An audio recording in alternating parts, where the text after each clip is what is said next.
All right. People rolling in. I saw someone was registered from the Netherlands, and then they are attending. I see. Hi, Krista.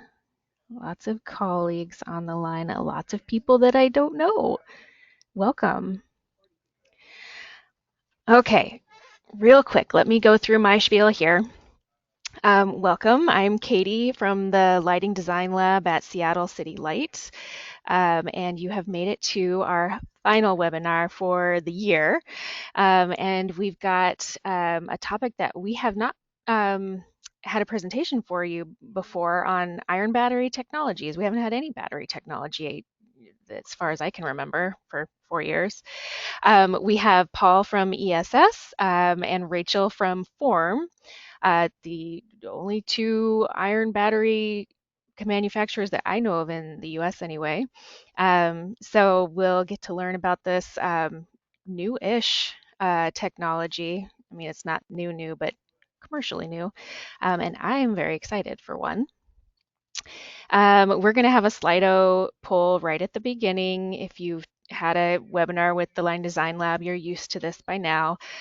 So get out your phone to scan the QR code or open up a separate browser window. Go to slido.com. I'm going to click to the next slide, but I'm going to have this up again in just a second if you don't get those little numbers that you have to put in. I need to do some housekeeping first, though. And if you haven't had a webinar with us before, you are all on mute for better or for worse.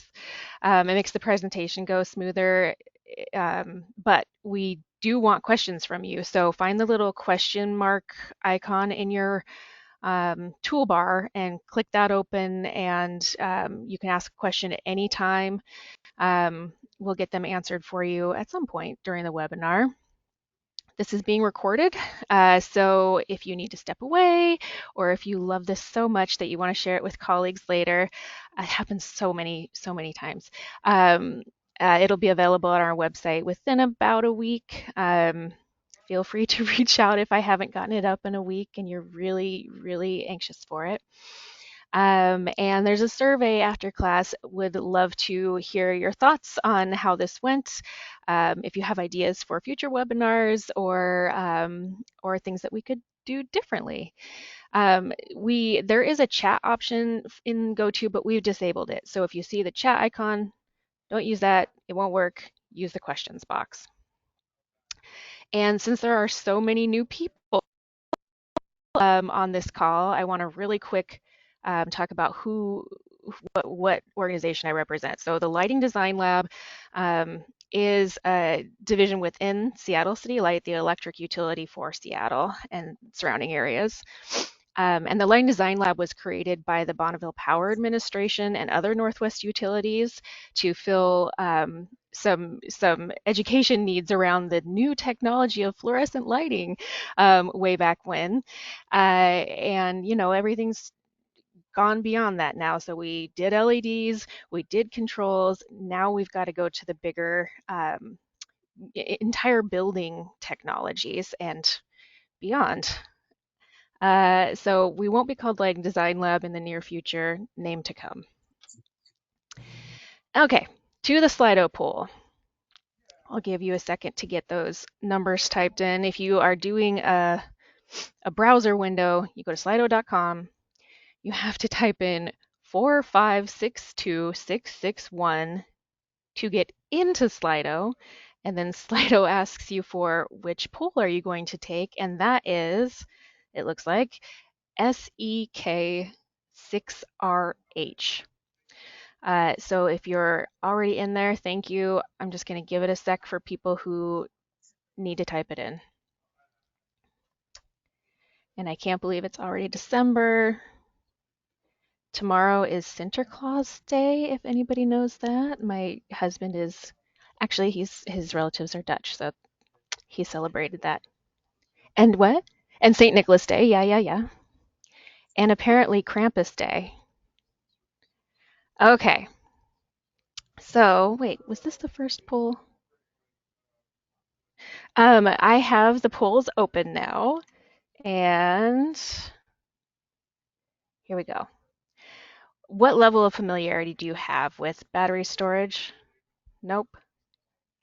Every time Slido glitches like this, and I'm so sorry. I do test runs, and they work fine. Um, Here we go. Where do you do most of your work? So we've got some Seattle area people, mostly Washington-ish. Oh no, outside of Washington is gaining traction. Thank you for participating. I know it's a little bit weird if you've not done this before, but I've got my crew of people who've been trained. All right. So that's where people are calling in from. Now, will it go forward? Maybe.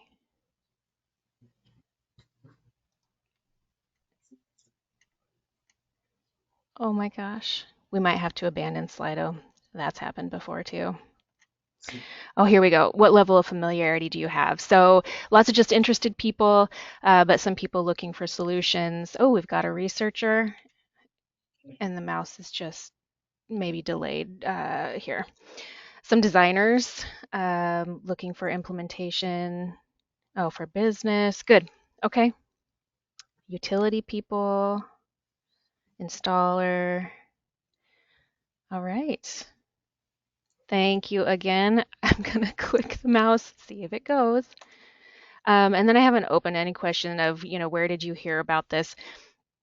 Because there are a lot of names that I'm not familiar with. I'm going to click the mouse again. There we go. This is an open-ended question. It's not as easy as multiple choice, so you have to type it in. Did you see it in the Lighting Design Lab newsletter? Did you see it on LinkedIn? Yep. Rachel told me that uh, oops, and then I clicked the mouse and it went to the next one. I think we might, I know. All I did was click on the go to. Well, while I'm waiting for it to go back, here's the final question.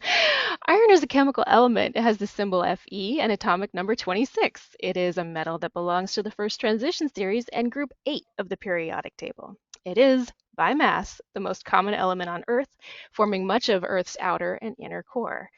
What is your favorite metal? Is it ferrous, which includes iron, non-ferrous, alloy, or of course, you would have done this too, heavy metal? Okay, we've got some people playing along with heavy. Good, cool. Okay, thank you so much for your interaction, and I am going to hand it over to Rachel now, and just a pre-thank you to you both for coming and presenting to this group. Oh no, wait, Paul's going first. We did decide alphabetical. I just wanted to surprise you there at the beginning. All right, I'm going to go off camera, but I will be in the background and take it away, Paul. Thank you, Katie, and thank you, Seattle City Light, and everybody attending. My name is Paul Notti, and I'm also going to be having a little bit of mouse trouble, but I think I can do this here. And if I'm just going to be pulling up my slide deck now. Um, so when I heard the heavy metal, I was thinking, was there a musical thing element to this? Um, I have a bit of a history. So, Katie, thank you again for that great background about the Lighting Design Lab and the efforts with Bonneville and City Light. My first interaction with Seattle City Light from a business was I was part of a company that was bought by Honeywell, Honeywell DMC Services, which fortunately implemented the Smart Business Pilot Project for Seattle City Light back in 1994 and 1995. And we went through Fremont, the center of the universe, and that was before the Lenin statue had arrived. But the rocket, of course, was there, and we had a great direct install of the T8, the next generation T8 uh, lighting systems and fluorescent tubes, and had a huge participation rate from the Fremont community, which was awesome. It's one of my favorite moments in business. So it's good to be talking to City Light folks again, and so appreciate you taking the time. So That's I'm amazing. direct. Thank you for sharing Yeah, that. I no, had to pop back on yeah, and say that. it also shows my age, but that's okay. Now, at the time, Nirvana was obviously on top, and I remember actually, yeah, I could just go on some of that stuff, but appreciate you guys taking the time. I'm director of sales for ESS. ESS is the makers of the Iron Flow battery out of just outside of Portland, Oregon. So we're right off Highway 5 in Wilsonville. That's our manufacturing facility in our corporate headquarters. And what I wanted to do is I wanted to talk about ESS and introduce our technology and our company, what we're doing, our value proposition, et cetera. But if I were to identify three main areas that where our battery can help support utilities and commercial customers and independent power producers, I would say that these three items below describe us the best. First, a flexible technology. So unlike lithium ion batteries, which are the predominant 95 plus percent out there for battery storage, for energy storage, our battery is a very flexible battery. And what that means is that it can cycle an unlimited amount of time.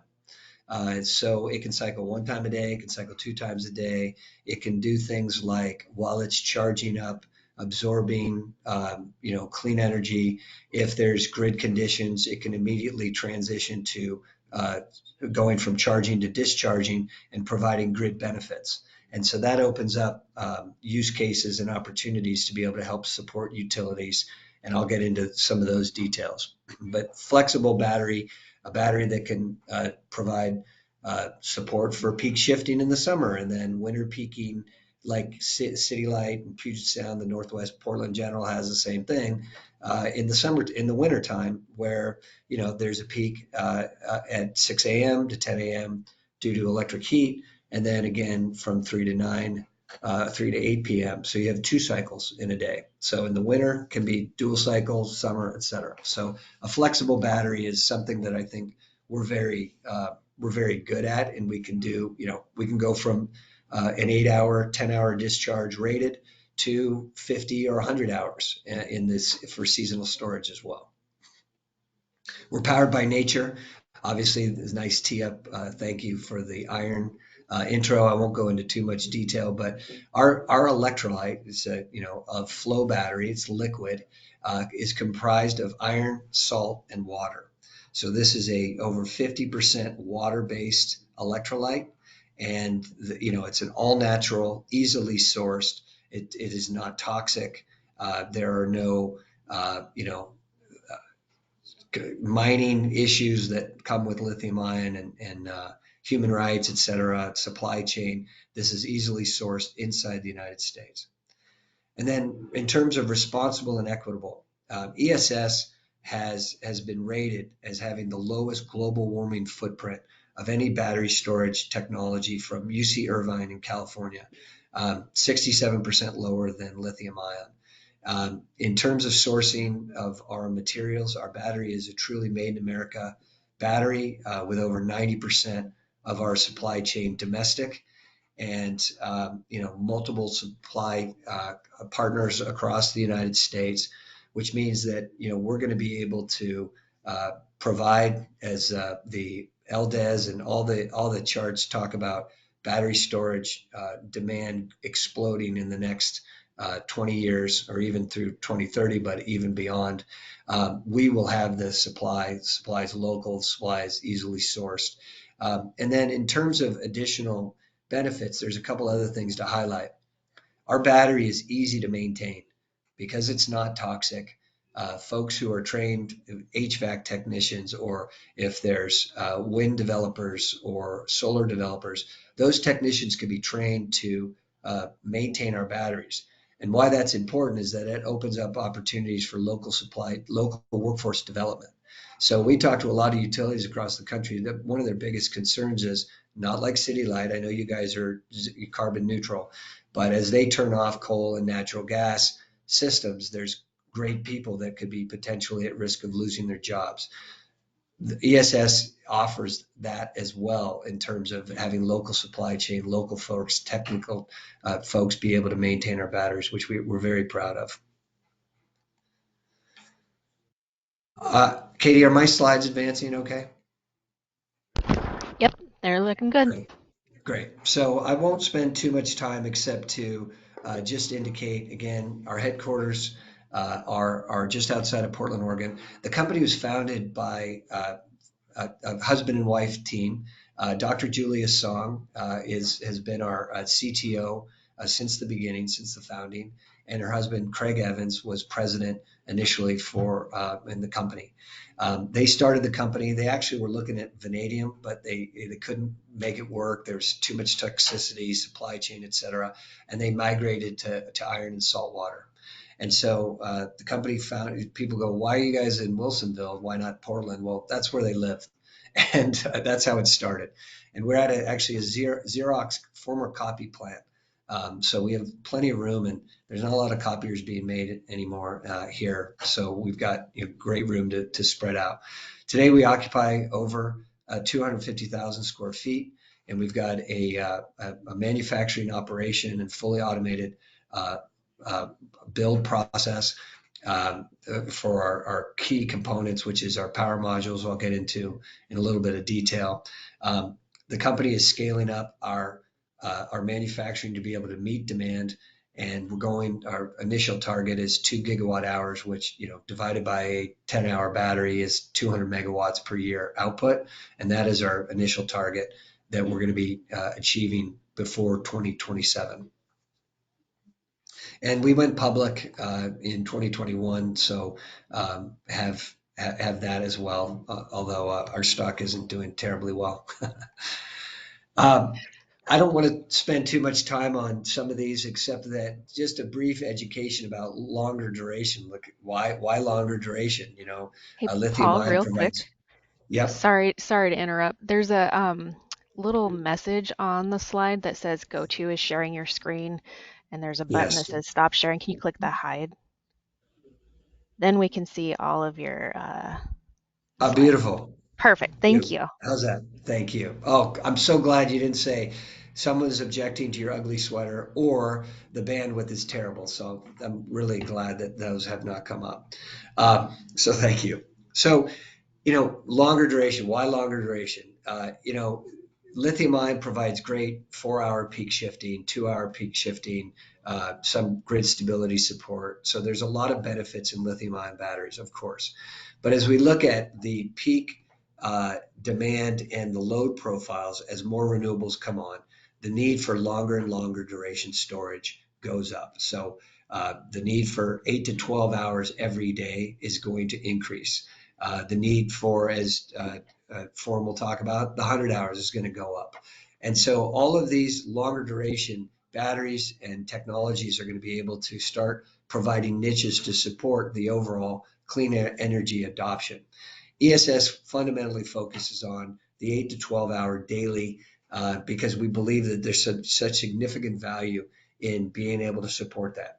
So even though California CAISO will put out a note saying, hey, today we're on 100% clean energy, solar, isn't it amazing? It lasts for like 4.5 hours. And then what happens? Today, California curtails every day. In the Lawrence Berkeley Lab put out a report a couple of years ago that talked about wind negative pricing and the challenges with that. So in MISO and in SPP markets, the challenge of overproduction and underutilization is occurring. It's happening again and again. And so in order to really truly decarbonize and to stop the curtailment, battery companies like ESS are helping to improve that. And that is to be able to absorb maximum amount of clean energy every day and then play that back to customers on a longer and longer throughout the night. Because we know that, for to generate, and again, City Light has tons of hydro, and that's critical. But across the world, as you increase the amount of clean energy, you're going to need more and more storage to be able to support that. And so that's where our niche is. And we talked about some of the characteristics. I mentioned the unlimited cycling. One of the key characteristics about our battery is that it doesn't degrade. So if, again, running it 1 cycle a day, 2 cycles a day, 7 cycles a day, there's no degradation. And in fact, the battery is rated to last for 25 years. So run it as hard as you need to, as much as you need to meet as many objectives as possible. And then after a 25-year period, you're not only still with a battery that has completely refreshed and usable electrolyte, but you're also significantly reducing the cost over time to your customers. And in city lights, a publicly owned utility, keeping rates low is critical. And so over a total cost of ownership period of 25 years, we become the low cost, lowest levelized cost of storage.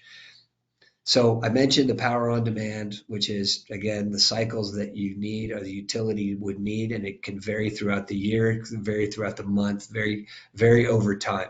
As I mentioned, the summer peaking and winter peaking, obviously as electrification increases, the demand in the winter is going to go up or throughout the year. And we are now in a situation across the United States for maybe the first time in all of our careers where there is steady and anticipated growth of demand, and it's going to be for the foreseeable future. I think somewhere in the 2, 3, 4%.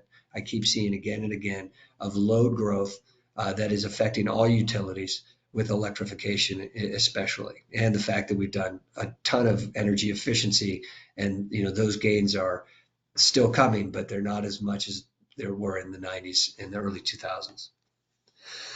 I mentioned the sustainability and the safety aspect I'll talk a lot about, but our battery, unlike lithium ion, does not contribute to thermal runaway. Our battery is safe to deploy inside of a community or in a wildfire zone.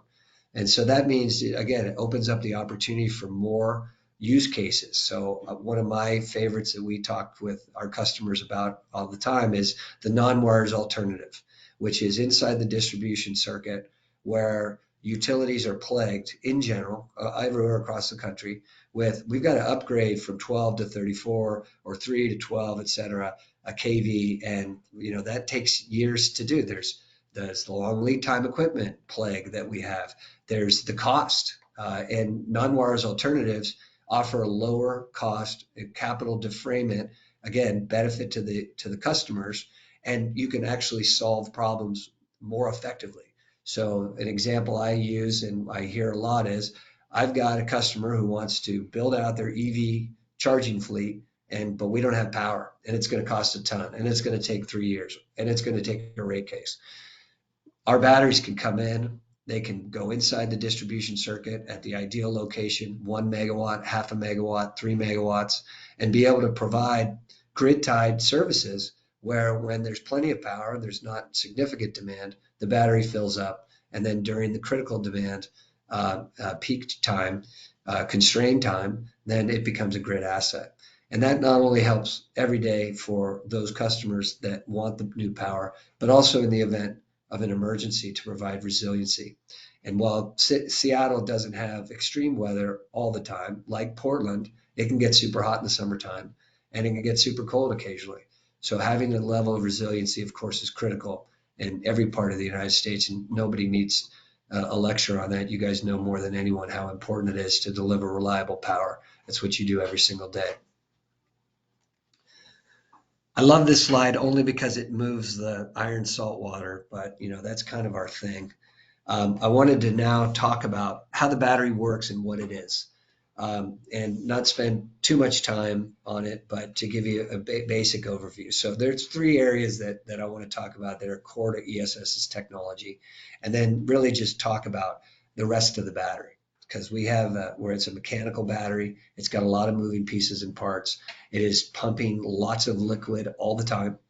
But fundamentally, what we have is we create a chemical reaction to turn the electrolyte into power. And how we do that is we have the electrolyte flows continuously through what are the power modules, which is where the power is generated and stored.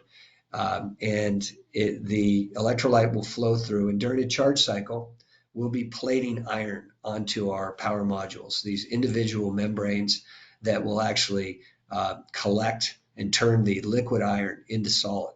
So when the battery is full, it's 100% SOC, then you basically have blocks of iron throughout. And to go from charge to discharge is an immediate reaction. It's just a reversal of polarity. One of the nice things about our batteries, you don't have to change directions. It's a one-way continuous loop with just a polarity change. We're able to go from charge to discharge, and we're able to do it immediately in 20 milliseconds. The length and the delay, which is why we will claim ancillary services, but it has to do with the communications, the EMS, and the inverter. Those actually take a little bit of time. But again, what we're able to do is go from a charge to a discharge cycle as much as we need to in order to meet the customer's demand. So any grid emergency inside the distribution, on a standalone grid, if you've got solar plus storage, and then cloud covers come over and the output goes down by 30%, the battery can go from happily charging to immediate discharge to provide that grid stability. And then when the clouds pass, it goes back to charging. So customers will use that all the time in order to be able to, again, optimize grid conditions wherever they come out. So we flow the electrolyte through the power modules, and we plate the iron, then we deplate the iron. It happens all the time. In addition, so people will ask, well, how does your electrolyte not need augmentation? How does it not degrade? And the way that that happens is the third element, which we call it's a proton pump or rebalancing cycle. Every chemical reaction will have off-gassing, and in our case, we have hydrogen as an ion that will jump out. What we're able to do is we're able to capture the hydrogen and put it back into the electrolyte. And what that does is it takes that minor imbalance and it rebalances it. That was one of the key elements that Dr. Song and Craig were able to prove to the DOE. And in 2015, we were able to prove through ARPA-E that our battery could go through thousands of cycles without degradation. So 2015, that was 9 years ago. The company has actually started in 2011, but we were able to prove that technology in 2015. So our battery has been continuously refined and will continuously be refined throughout the next 20, 30 years. But fundamentally, we are able to prove that and demonstrate it. So we can say the batteries can run 20,000 plus cycles, and we're rated for a 25-year life. And we think it could actually go more, but we just haven't proven that. So since 2017, ESS has been deploying our energy warehouses. So we've done initial pilots since 2015, but this actually having a product, we went through a level of demonstration projects and with our initial generation, and now we're in 2022, we went to fully commercial of the energy warehouse. That has been our first product. It is a 75 kW rated power and up to 500 kWh at total energy. We rate the energy at 400 kWh, so you're talking about a 5.3 hour battery. And the fundamentals are the same. The technology is the same for the rest of our products, and I'll talk about that in a minute. But the energy warehouse was really designed as a demonstration technology. We've got dozens deployed around the world. It is an opportunity for customers to be able to test, play with, find faults with, be able to provide good customer feedback that drives our innovation and our continuous improvement process. A couple of things about the battery is that it is in an ISO shipping container, obviously. Half the battery is consumed with electrolyte, and the rest is the power modules and the balance of plant, all the electronics and the battery management system. Inside of the container, what we are able to do is we don't need supplemental cooling inside the containers. And the way we manage that is we have forced air ventilation that provides cooling over the electronics. The electronics are only the real vulnerable temperature challenge, and we need to maintain that level of efficacy for the reliability. But fundamentally, the battery can go up and down in terms of supporting temperature range with forced air ventilation. Our electrolyte runs quite warm. We're over 50 C when it's operational, so it likes, it can be in colder environments, and it's putting out an exothermic reaction. And so, but it's the power electronics that we keep an eye on, and we have to recognize, we go to Minnesota or we go to Phoenix, we have to have a different solution. I'll talk about that in a minute. Real quick, Paul, we have a couple Yes, questions. great. One was the brown horizontal tank. Is that's where the electrolyte is? Yes. Okay.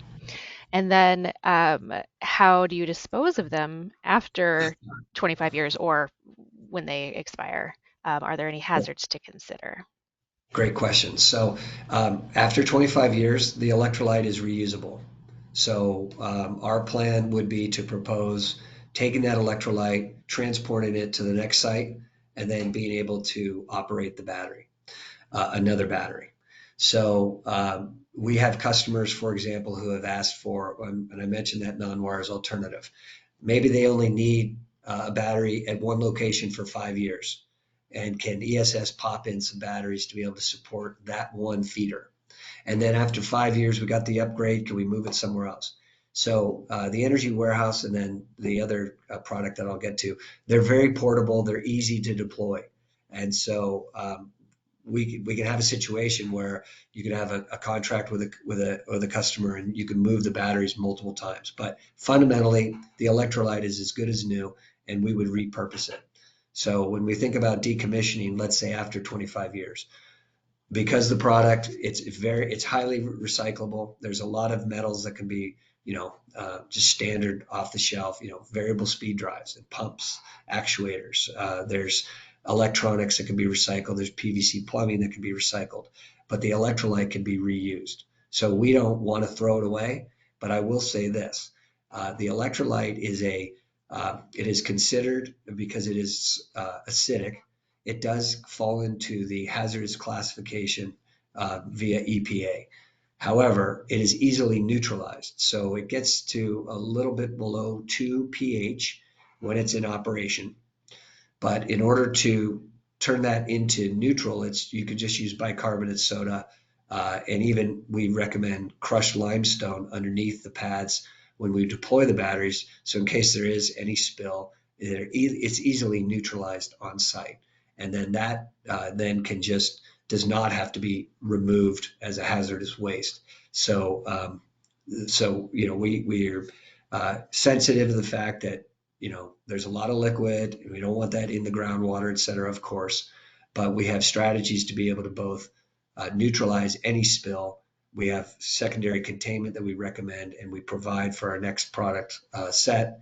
But again, the electrolyte can be become easily benign, removing the metals and then transporting it off-site, no problem. Okay, and I've got one more question. Then, oh, here it is. So what stops the technology? What makes it expire? Can a larger tank be installed? Was a suggestion. When does it become why does it become end of life? Is it the mechanical The stuff? Well, we believe that the battery can go at least 25 years. And if a customer wants to, like, for example, we have customers who've said, I got solar for 35 years. Can you guys put a warranty and make sure that the batteries will go for 35 years? And the answer is yes. Typically, what will happen over time, you have a maintenance, ESS would have a maintenance agreement with our customers and provide the level of support and services. And again, having them, customers maintain is a great strategy, lowers costs, et cetera. But things that'll need to be replaced over time. So variable speed drives don't last forever. They'll need to be replaced. So it's balance of plant, which is considered off the shelf replacements. But in terms of what we're not sure of is that after 25 years, will the power modules go for 30 or 35, or would they need to be replaced? So at this point, We have no indication that they can't go beyond 25 years, but we can't in good faith say they can go forever. So the power modules, but if they're under warranty, we would just replace them as needed. So there's never a degradation. It's just oh, these things didn't last more than 25 years, time to replace them. And I got his question wrong. He was actually talking about the duration of 8 to 12 hours. So can you, if you included a bigger tank, could it go longer than 10 to or 8 to 12 hours? Ah, good, And good. then I'll So let you get on with your presentation after that. no, no, that's another. These are great questions. So unlike a vanadium and some other pure redox flow batteries, ESS is considered a hybrid flow. And the hybrid is that basically the plating of the metal inside the power modules.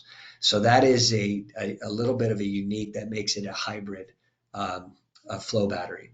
What that indicates is that we actually have a spacing limit of how much iron can be put in. So today we have an 8-hour battery. We are going to be moving to a 10-hour battery by 2026, and then our roadmap is to get to 12 hours before 2028. Now the question is going to come up because customers ask, could you go to 16? So there's a combination of how we would do that. So yes, bigger tanks, which make the shipping containers obsolete, and then in addition, we also will continue to evolve our electrolyte to make it more dense. So that means that as we go from an 8 to 10-hour battery, for example, we don't anticipate needing a larger tank. We're just going to make our electrolyte more dense. So it's a combination of that. We're going to need more electrolyte. Yes, probably to get Pat to 12 hours. We're going to make it more dense. And then there's the theoretical limit of how much iron can be plated inside of those individual membranes. Now, there's one other thing to just keep in mind. So we are also getting customer requests about 16 hours or even more. Could we charge in 6 hours and discharge for the remainder of the day for 18? Did I get that right? This is Earth, right? And so being able to provide a 24-hour solar clean energy standalone grid. And the answer is yes, we're going to be working toward that. That's a North Star for us. So we say 8 to 12. That's most of the demand, the market. There's some plating requirements that we've got to maintain. We've got to evolve our electrolyte. And then we also have to see, what is the market demanding? But, our ability is to be able to every single day be able to capture and play back as much clean energy as possible. Okay. And thank you for the questions. And I know I got to get moving because you said 30 minutes and we're at 23. So this is our 8-hour product called the Energy Center. And we stay with the shipping container motif and we basically stack them too high.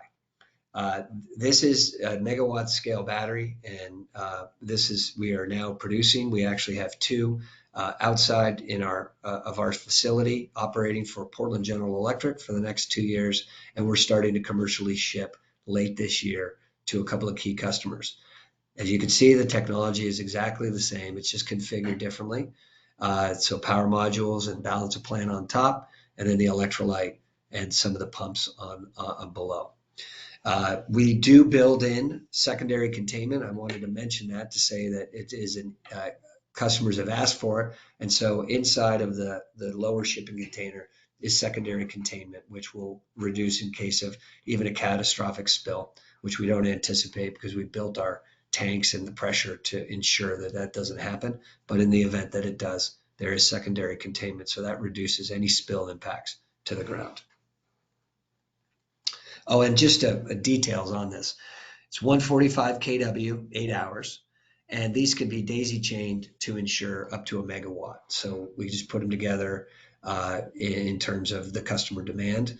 The footprint gets significantly better. We know that we're not dense in terms of kW per square foot.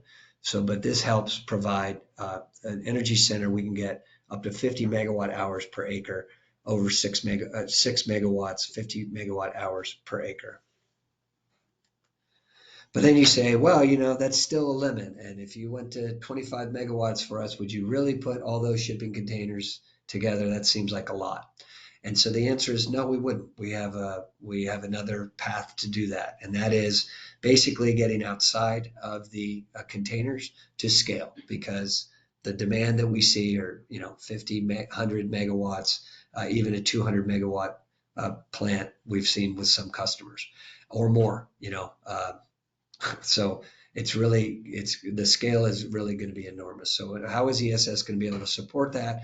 What we do is we basically are going to keep our core components, and we're going to scale up in a more industrial fashion. I'll get to that immediately. So the product that would be the hundreds of megawatts, 50 megawatts, even 5 megawatts, depending on the location, would be the energy base. And the energy base does several things. Number one, it frees us from the shipping containers so that you can design in a more industrial fashion. And I'll talk about some of our partnerships and why that's important. But in addition, you can do things like you can insulate the building. So that if I go to Scottsdale or Arizona, and you saw the temperature rating of up to 50 C and minus 15 C. Well, what if I have over 50 C for 100 days a year, or over 45 C for 100 days a year, like NV Energy experienced this summer? We have to be able to solve for that, because we know that 5 nines of reliability is critical, and we have to be able to have it's really, again, the power electronics that are the vulnerability, and how do you make sure that those things are operating at 100%.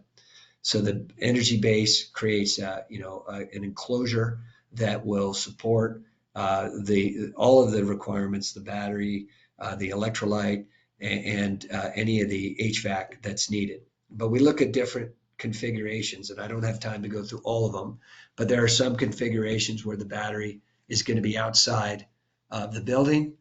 Sometimes the battery will be inside of the building, and it depends on the customer needs, the site requirements, and the land, frankly, because what you're seeing right here is the most dense configuration, where we can get up to 120 megawatt hours per acre. So 12 megawatts, 10-hour battery is that configuration right there. So now all of a sudden you're starting to get a lot more dense, you're getting a lot more controlled environment, and you're going to an industrial scale, which is necessary for us to be able to support utilities as 25 megawatt batteries, 100 megawatt batteries. They need to go to that industrial scale. And what we'll be doing is ESS will be working with construction companies, EPCs, developers, to be able to achieve all of that. So again, we will be providing the design, the layout, all of the components, and the core components that our ESS's battery is. You need the power modules, the same electrolyte, and the health management systems. And then we'll be working with world-class EPCs and developers to be able to provide the building, the infrastructure, all of the design requirements, execute all the design requirements. Safety is part of our culture. And one of the things to point out is that, and certainly in the Northwest, we're no stranger to this concern, which is earthquakes. ESS recently became the first LDES provider to become IEEE 693 certified for seismic resiliency, which means that, again, it's the highest level of seismic resiliency. I understand that, the Cascadia impact will be different than, say, the San Andreas fault. I know, I live in Southeast Portland, but in terms of the standards at IEEE, ESS is meeting them and will continue to meet them. I mentioned the fire not contributing to thermal runaway. ESS is NFPA 855, the California Fire Code that we're going through right now to ensure that we're able to provide our 8-hour battery in California. And we're going through that process right now and expect certification and validation from as the product rolls out. And of course, UL certification, 9540 at our factory, 9540A, which again has to do with fire safety. ESS builds safety into its culture, and is very committed to, in terms of not just the operation of the battery, but also in terms of the maintenance and support, making sure that everybody is safe in operating. We have deployments around the world, and I only have time for a couple, but I want to just mention two in particular. But we do have deployments, so the next time any of you are traveling in Amsterdam, you'll see our battery at Schiphol Airport, and that's designed to support the elimination of diesel operations at airports, and that has global applicability.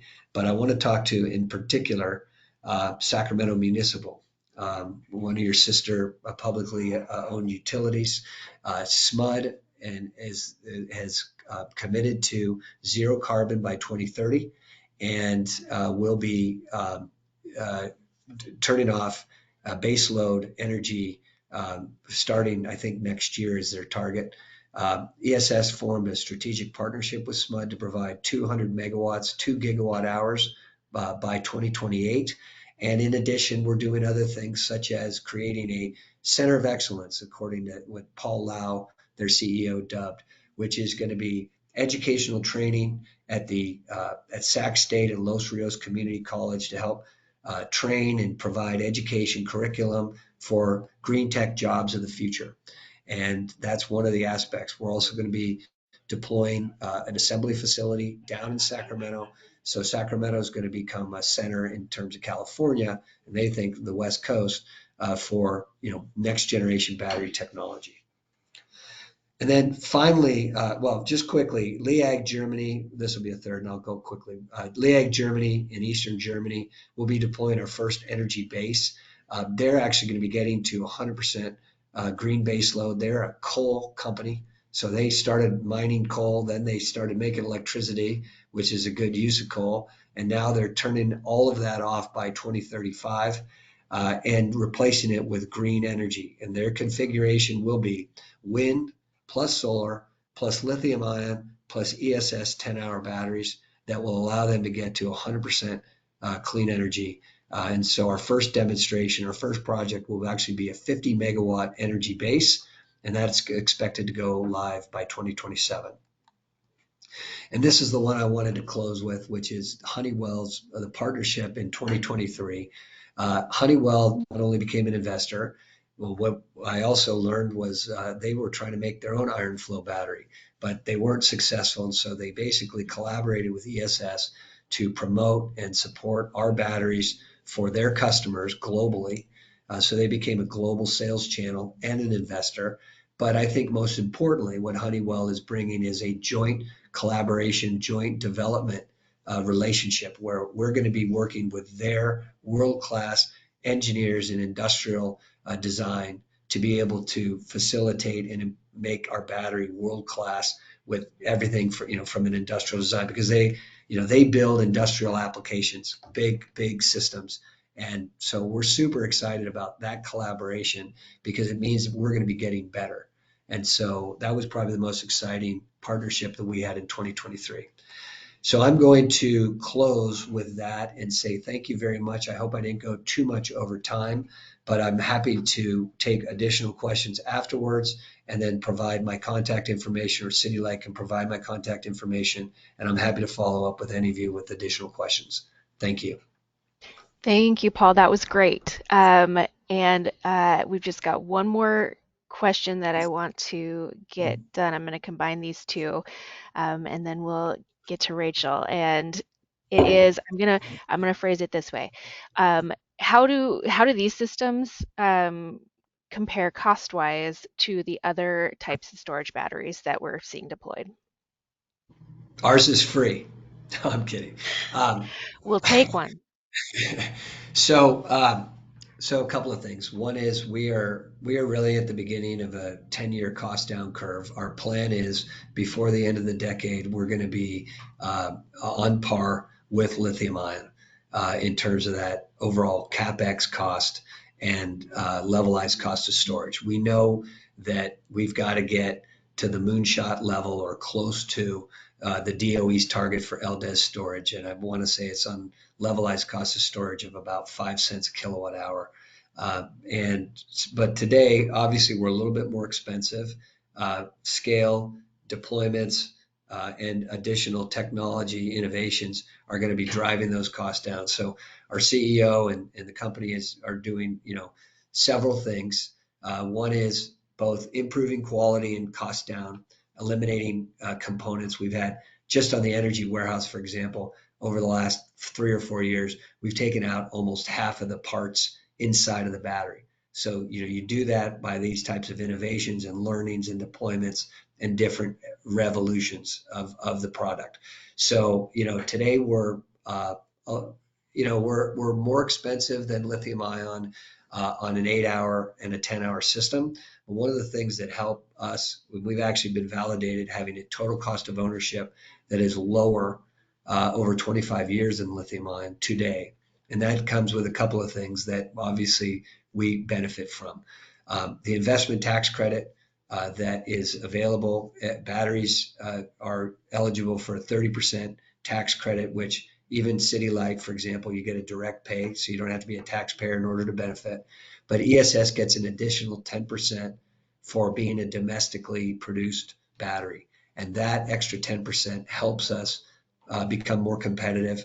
And that is slated to exist through 2032. And even though there's change in administration and potential policy changes, the word that we're seeing is that the investment tax credit should be safe because Republicans as well as Democrats love made in America batteries. And so because of that, we feel pretty confident that ITC will stay there. That helps us become more cost effective in the short term. And our plan is to become more cost effective and cheaper before the end of the decade. Excellent. Yep, that's what I read too about the tax credits. Thank you so much, Paul. We will have you back for Q&A at the end if we have time.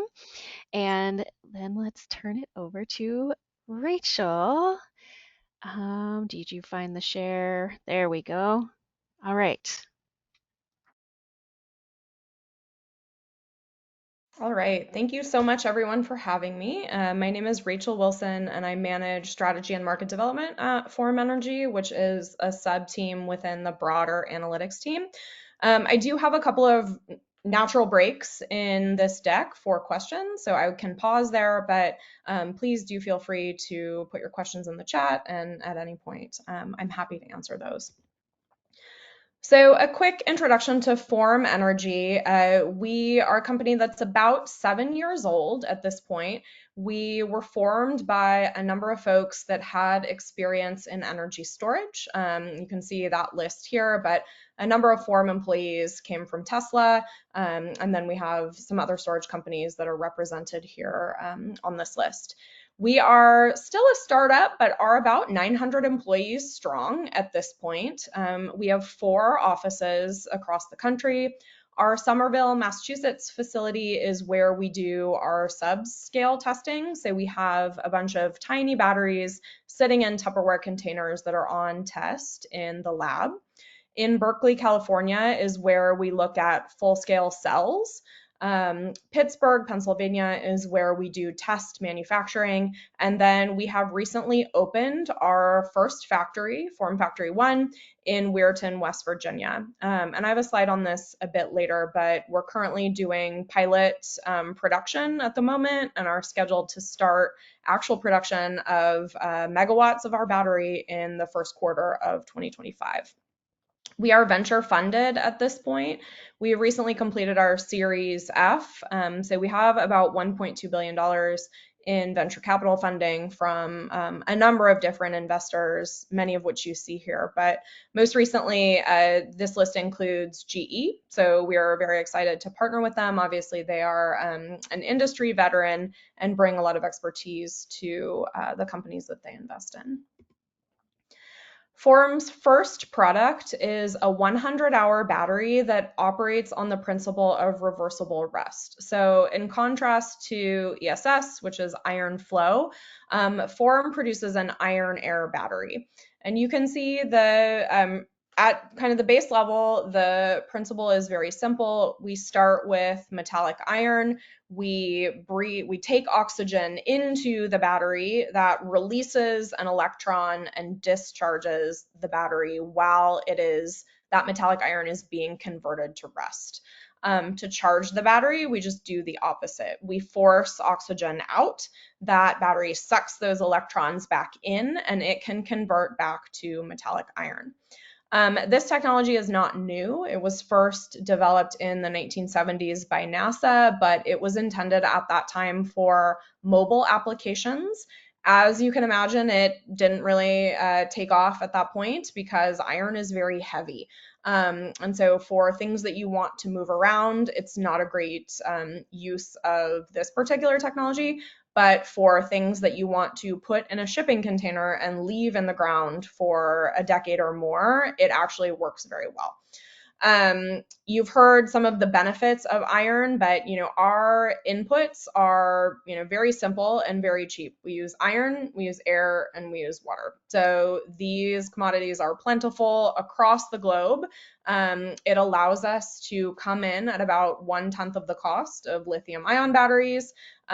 Like ESS's technology, there's no risk of thermal runaway, so the battery's not going to catch on fire. And then we can scale to the level that's needed for deep levels of decarbonization across the globe with high recyclability at end of life.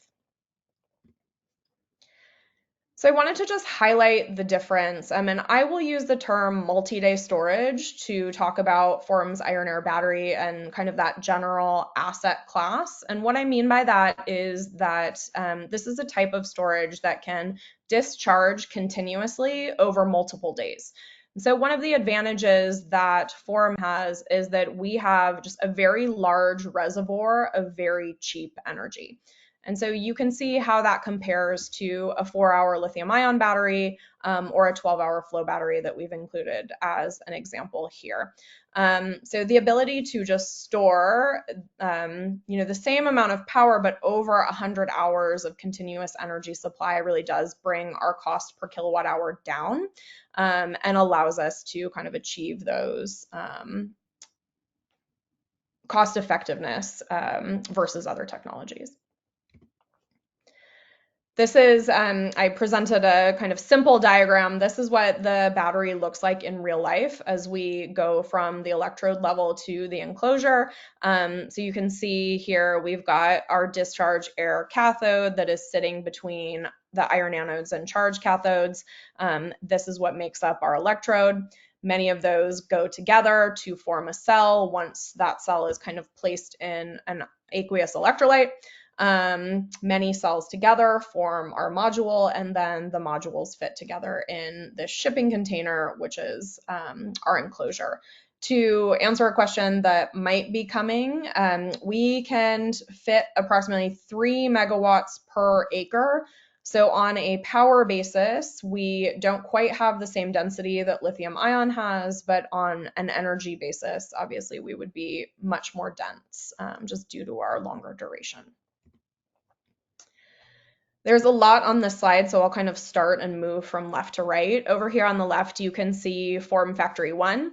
It was not that long ago that we were presenting renderings of the factory in these types of webinars and presentations. Now we have something real to point to. So we had our groundbreaking just a few months ago. As I mentioned, trial production has started now this quarter with the expectation that commercial production will start in Q1 of 2025. The capacity of this particular factory will be 500 megawatts when we are fully ramped, and it creates about 750 full-time jobs in the town of Weirton, West Virginia. We have started on the expansion already. So we have poured the foundation kind of in the area behind and off to the side of this building. And so that will produce additional megawatts when that component of the factory is brought online. In the middle here, we have one of our enclosures that is on test in the field now. We have, I believe this number is actually at 3 field deployments at the moment. So we are currently testing right now with our first commercial project expected to come online in the middle of 2025. And you can see over here on this map where those contracted projects are going to be located. So as of today, we have about 14 gigawatt hours of contracted projects through 2028. The largest of those is an 85 megawatt project in Maine that was made possible in part via a DOE GRIP grant. And then the other projects are with either utility partners or, in the case of New York and California, funded in part by state grants. So those utility partners include Great River Energy. They will be our first project. That is 1.5 megawatts, again, expected to come online this summer. Georgia Power is a 15 megawatt project. Excel Energy has two 10 megawatt projects, one in Minnesota, one in Colorado. The project with Dominion in Virginia is 5 megawatts. California is 5 megawatts, and New York is 10. So those are the executed contracts that we have at this point in time. Okay, I will pause there, and Katie, I will ask you if there are any questions in the chat at the moment.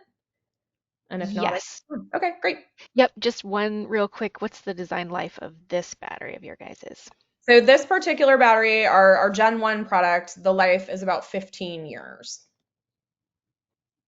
And it's at end of life, it's about 95% recyclable, so we can dismantle those components. The battery was designed with end of life in mind, and so we have intended from the outset to make it highly recyclable. Excellent, thank you. Great. So this next part of my slide deck looks at applications for multi-day storage. And Form is very unique in terms of a company because the founders started with a problem in mind. And so they thought, okay, the challenge is that the electric grid is becoming increasingly vulnerable to these multi-day reliability risks. And then they, when they realized kind of what type of duration they would need, they then sought out a product that could meet those needs. And so that's how we arrived at Iron Air, and that's how we got to 100 hours in duration. So that reliability risk is really highlighted in this slide in a couple of different ways. And on the far left, you can see this is an example from New England. New England is anticipating quite a bit of offshore wind to come onto the grid in the coming years. But what happens when that wind stops blowing? What are you going to do to fill in? You can see here the red in this diagram is the energy shortfall that results when our wind output is much lower than the annual average capacity factor. So that's happening in the middle of the week, and it's happening over back-to-back days.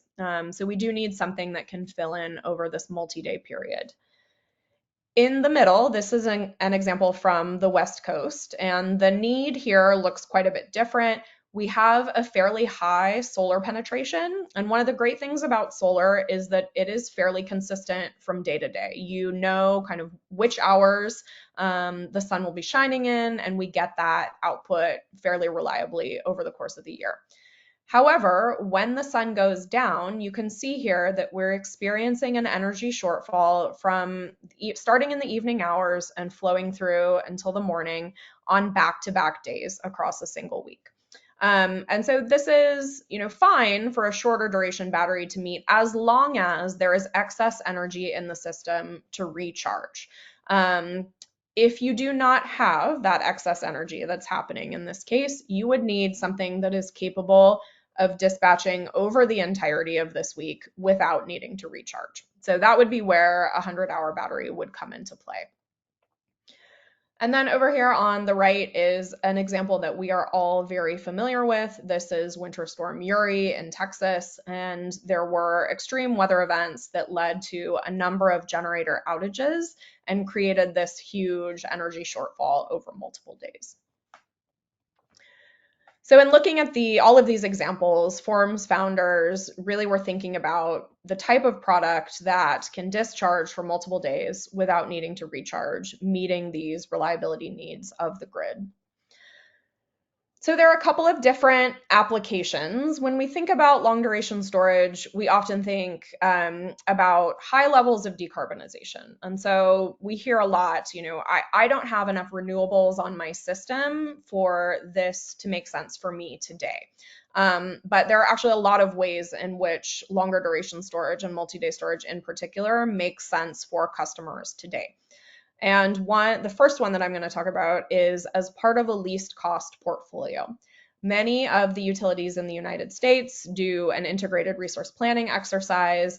They model their system out for the next couple of decades and figure out what types of supply they need to bring online in order to meet forecasted demand.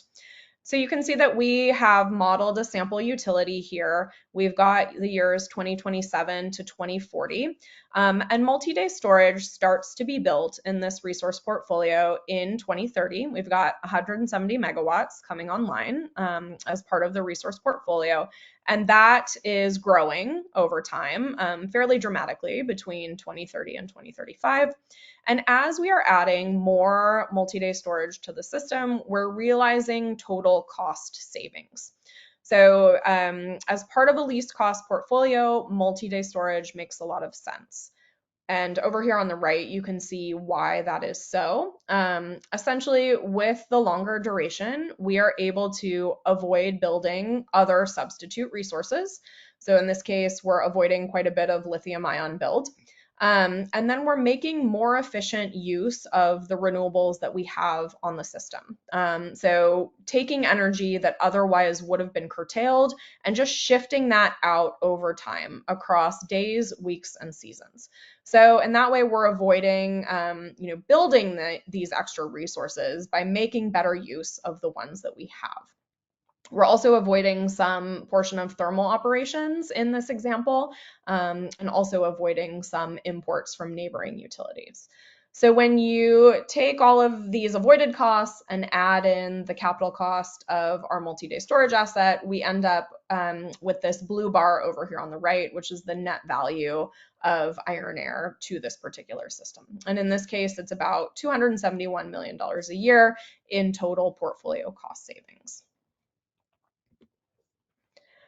Our second application of multi-day storage looks at these batteries as a hedge, and that is a hedge against all types of commodity fluctuations, whether that be fuel prices or the cost to import energy from a neighboring market area. What we've done here is taken an optimized resource portfolio using $3 gas as an input. You can imagine that as the price of gas gets higher, your model would build fewer gas resources and instead build something else. But this particular amount of Iron Air battery is optimized using that $3 gas price. So we're building for this resource portfolio about 300 megawatts of multi-day storage.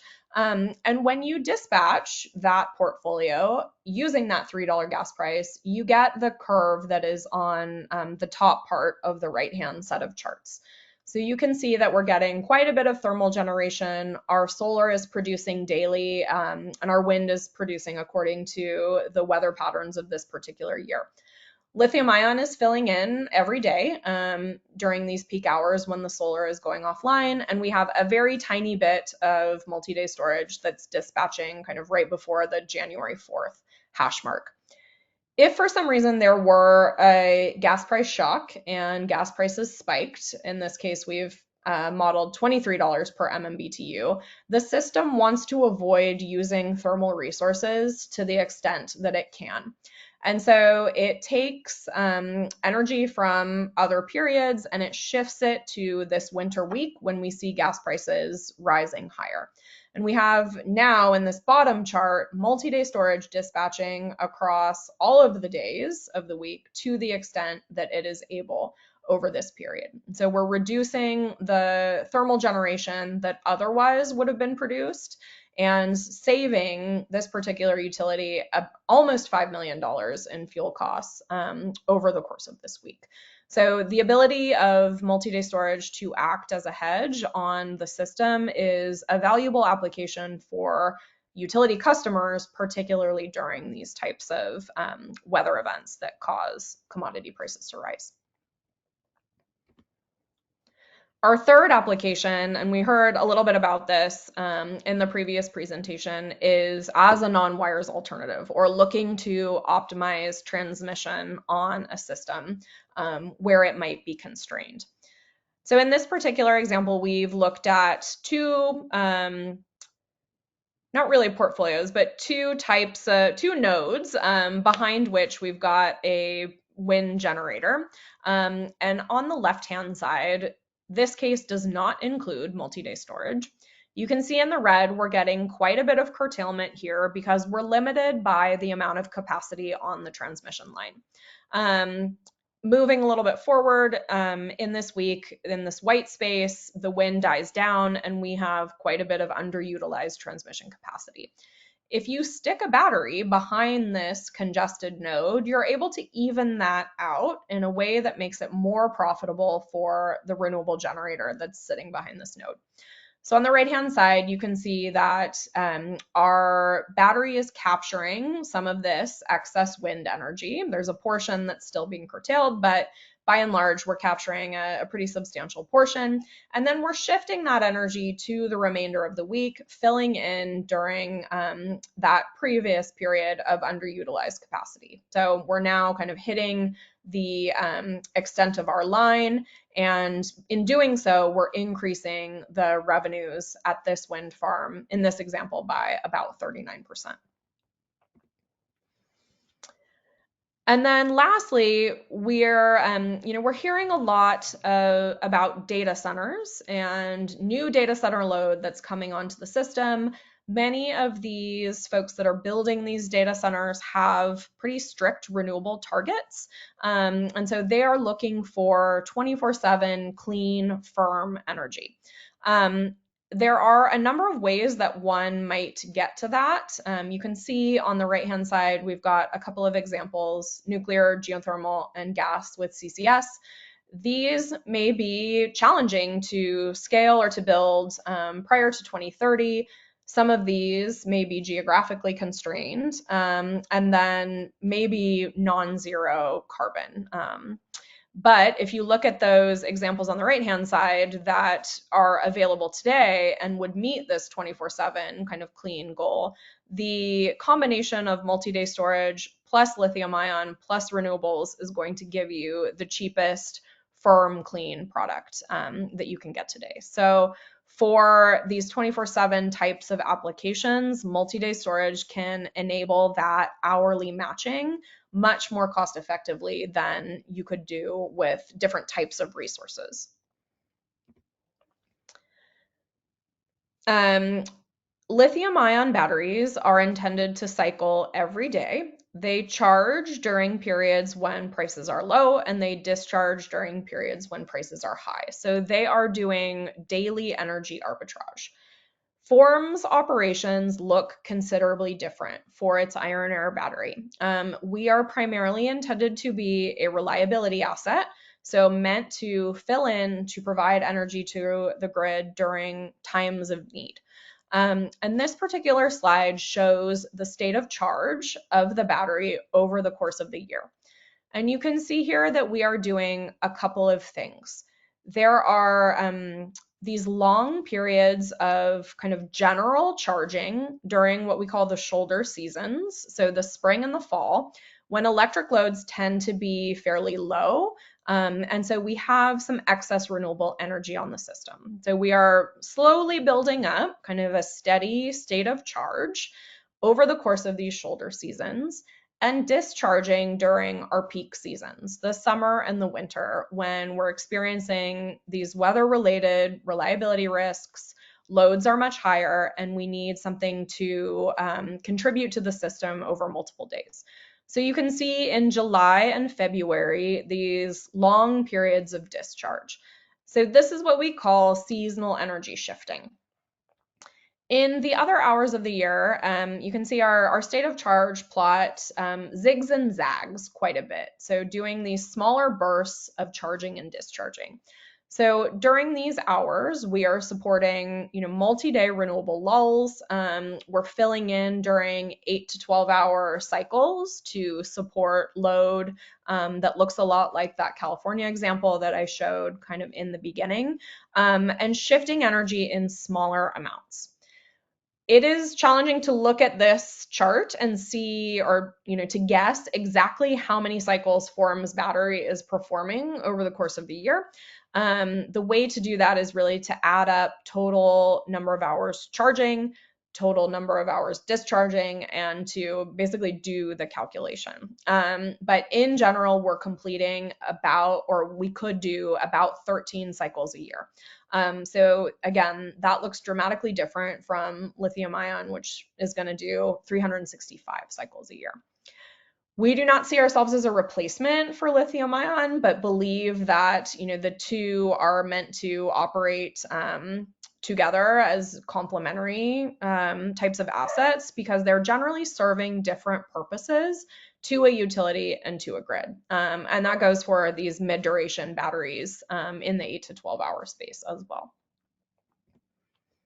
Okay, I will pause again there and see if there are any questions.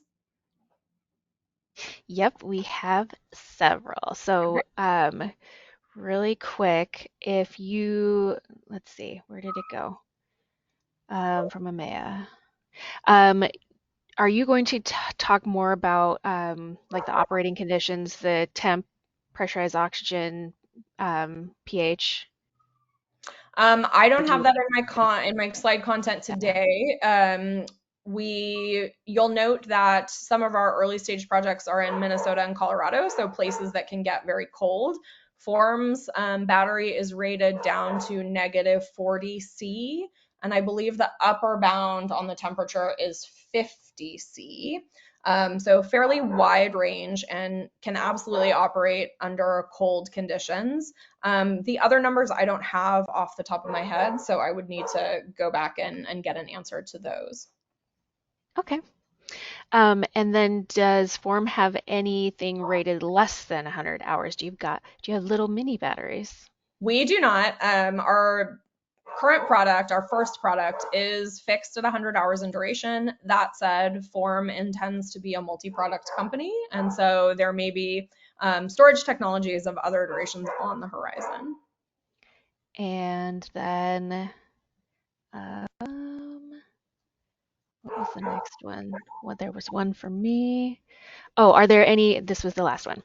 Um, are there any byproduct gases produced during the charging, discharging? And then if there are, how does the system manage those?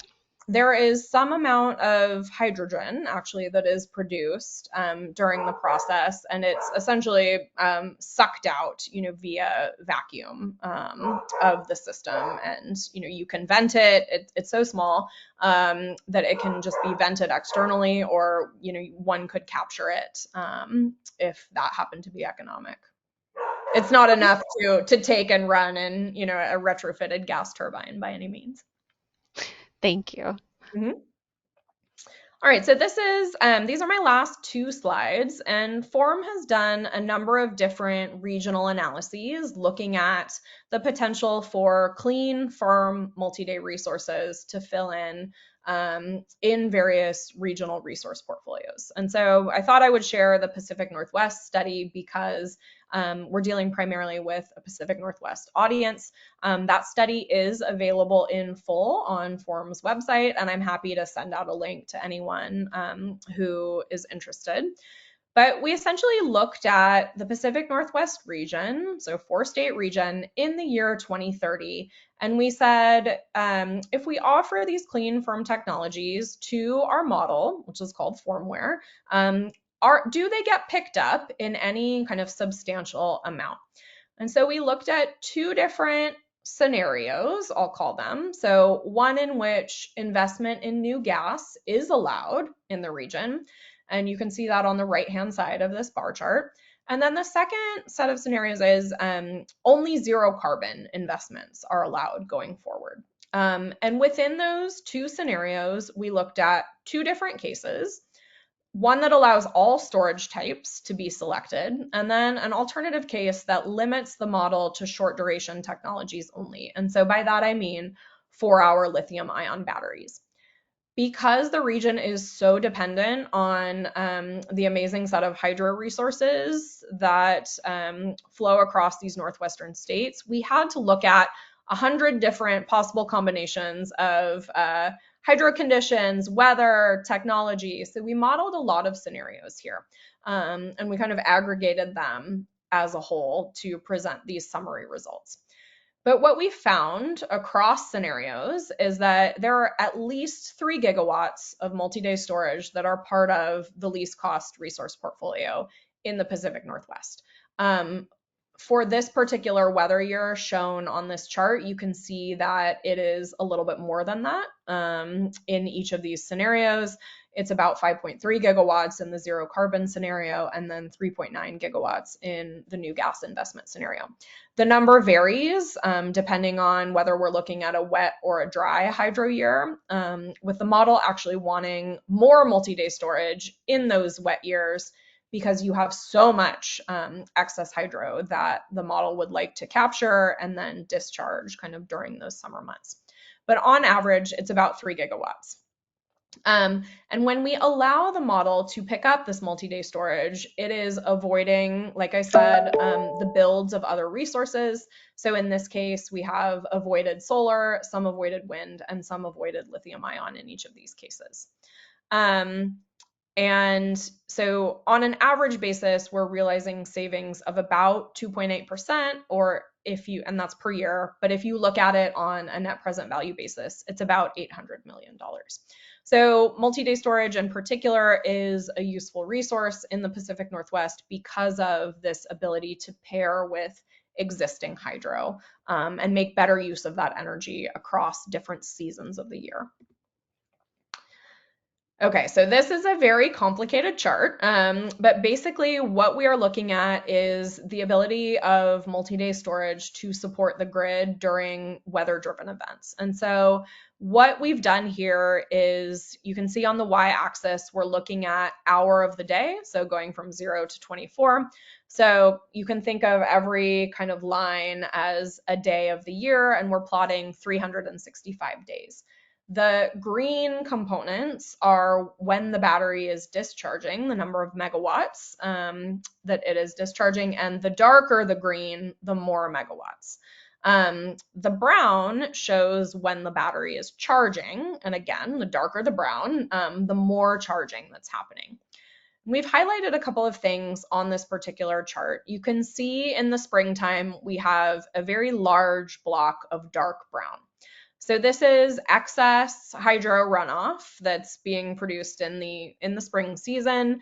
The battery is using that to charge, and it's holding it until this summer period between July and September. So in this particular summer period, you see, very minimal charging, quite a bit of discharging happening over this particular period. And so in this way, we really are providing this reliability value to the grid. And then we've highlighted over kind of on the right-hand side of this chart, a multi-day weather event here that's more in the winter hours. And we're able to ride through this event in its entirety without needing to recharge. So in general, we see about a 25% reduction in curtailment when multi-day storage is added to the system.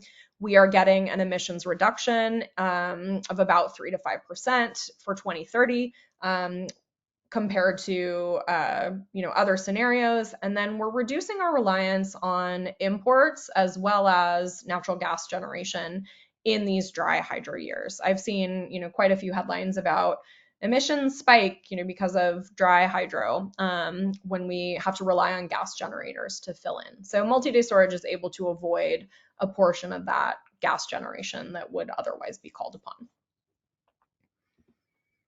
So that is all from me. My contact information is here if anyone is interested in chatting after that presentation, and happy to take questions. Perfect. We've got a couple left for you, and then there was a question for both of you. Actually, I think two questions. So the first one was, how long does it take to charge a form battery from 0 to 100%? Yep, so there are actually two answers to that question. And it depends on if you want to charge the slow way or charge the fast way. So based on Form's round trip efficiency, if you wanted to do what we call 1x charging, it would take about 240 hours to fully charge and then can discharge for 100 hours. We have recently begun offering what we call 2x charging. Basically, we add an additional inverter and we cut the charge time in half. So it's closer to equivalency for charge and discharge with a small capital cost addition. Alrighty. And then what is the round trip efficiency when you support seasonal storage? So we are anticipating 45 to 50% for our 2030 product. And that is a bit lower than what lithium ion is offering. That is intentional. And we tend to focus on capital cost reduction to give us this very cheap reservoir of energy. And that energy needs to be available at specific times of the year. And so we are looking at the availability of Forum's product to provide this value when called upon, when needed across different utility systems. All right. And then last one for Rachel. What is the charge efficiency and were the offset capacity energy savings stated taken into account the efficiency values? So the charge efficiency when multiplied by discharge efficiency gives you your round trip efficiency. I can picture those ranges in my head, but can't remember the number specifically. They are given in the appendix of that Pacific Northwest study, and I can actually find it and link it in the chat. Um, Oh, so that'd be great. give me one And to do that. And just so everyone knows or is reminded, when we close this, the chat won't be available. So when Rachel puts that in the link, copy paste it so that you can access it later. Click early, Um, yes. yeah, click on it. And then for both of you, the first one was, um, is there a market today for LDES to compete with lithium ion at 8 to 12 hours? The lithium ion will only get cheaper and more energy dense. For 100-hour plus batteries, is there even a market in the next decade? So some opinion questions. Well, I'll take a shot at that. The answer is yes. Today, markets are emerging, and there is um, there are limited. They are limited, quite frankly. I mean, that's not, Texas, for example, has 2 hours. California only has 4 hour resource adequacy. But there's, for standalone grids, for example, there's significant demand. Arizona and Nevada have markets where they're looking at 10 hours of daily discharge throughout 12 months of the year, and the need to be able to charge in under 10 hours every day. So that, and that's, public SRP, for example, APS and NV Energy all have indicated. Uh, so these are all before the end of the decade demand requirements based on load profiles and growth. But yes, I could, go throughout the individual utilities that we talk to that have indicated and developers that they need 8 hours and 10 hours clearly before the end of the decade, like 2026, 2027 timeframes. But the markets are the constructs, like for example PJM or MISO or CAISO. They are a little bit behind, but we anticipate these things starting to change and potentially changing radically. In the UK, for example, they just have created an 8 hour market. So there's going to be value, a market for in the United Kingdom for 8 hours of battery storage. The state of Michigan has also passed legislation to promote 8 hours and to acquire a lot of 8 hour batteries, 8 to 10 hour batteries over the next several years. Yeah, the only thing I would add to that is that, we are not sure what's going to happen with these critical minerals. There is a lot of competition from mobile applications for lithium ion. While we're expecting costs to drop for lithium ion, maybe they're not going to drop as fast as we expect. And when you try to make an 8 to 12 hour lithium battery, costs go up fairly quickly for that particular application. So, the cost effectiveness of those batteries, I think, somewhat remains to be seen. And when we are looking at the types of storage that are implemented in a utility system, it is a combination of capital cost, and the amount of accredited capacity that those batteries contribute to a system. So utilities need a specific amount of megawatts to ensure reliability, but all resources are not created equal in the amount of firm capacity that they offer to a system. So you cannot rely on solar for all 8,760 hours of the year.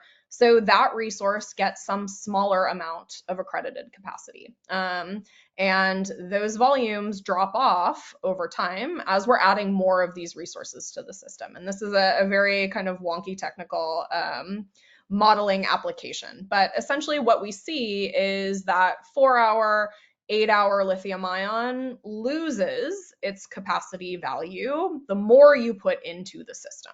And the longer durations tend to hold that value for longer. So, the longer durations are going to be worth more essentially on a megawatt basis to your system the further in time you look. So is there a value for 100-hour storage? Absolutely. We see it today.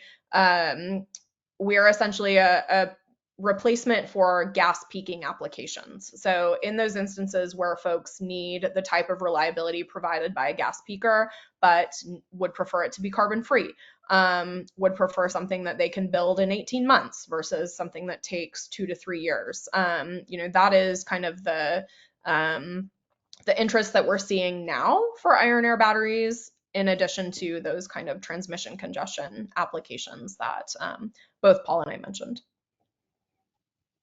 Great. And we have hit 11:30. I want to be mindful of people's time. I will ask the last question, and I think you kind of answered it. And just a reminder to everybody, this is recorded if you need to hop off for another meeting or lunch or whatever. Um, and this question is, how would you decide whether to use a flow versus iron air battery? I was chatting real quick with a colleague during this, and I'm just sitting here with both presentations with this goofy smile on my face, like, will you look at that? Um, these technologies are both, I could see applications for both of them. So do each of you want to say, like, and Rachel, I think you just kind of hit on this, like, what's the ideal application for each of your, if you could pick one, products? So I don't think it's an either or. I think that both of these technologies are going to be needed and provide different functions in the grid. Solar on a levelized cost of energy basis is the cheapest resource you can build, but you can't build an entire system on it. You need many types of resources to be able to meet your power demand across all hours of the year. And so there are things that an iron flow battery is going to do better than an iron air battery. And so a utility would be safe to have both included in their system to meet these different needs. Thanks, Rachel. I agree in that both batteries, there's going to be niches for multiple types of batteries, long duration batteries to fit specific needs.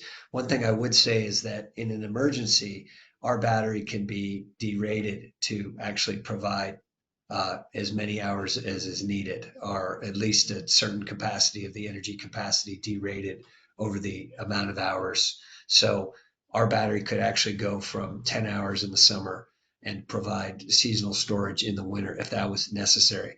But typically, what would happen is a utility would probably have a standalone 404 energy battery to be used in the emergency and then utilize the iron flow battery on a daily basis. So that's probably how that would be differentiated. But we have applications where customers will say, okay, I want you, 10 hours every day. But if there's an emergency, I can go to 1/10 of the capacity, and then I need you to run for, or 1/5 or whatever. I need you to run for 50 to 100 hours. Can you do that? And our battery can, but that's not the primary application for it. All right, thank you. Um, and want to thank you both for coming and talking to us about this today. I'm just a person that's interested, and I was just like this the whole time. Oh my gosh. And I was getting lots of questions from people and comments sort of the same. So I know your presentations were appreciated. And I will have this up on our website, the slides I'll get from both of you and put them up there too. Take off any proprietary information if you want. Um, and that was our last webinar for the year, everyone. Thank you for coming. Look for us again in 2025. We're going to go start off, I think, with some of the Seattle code stuff. So starting off the year with heavy stuff. Thank you both again, and we will talk to y'all later. Thank you so Thank much. you. Oh, take the Thanks, Rachel. survey. Take the survey, everybody. I keep forgetting to say that. Survey. Okay. Bye bye. Bye, everyone.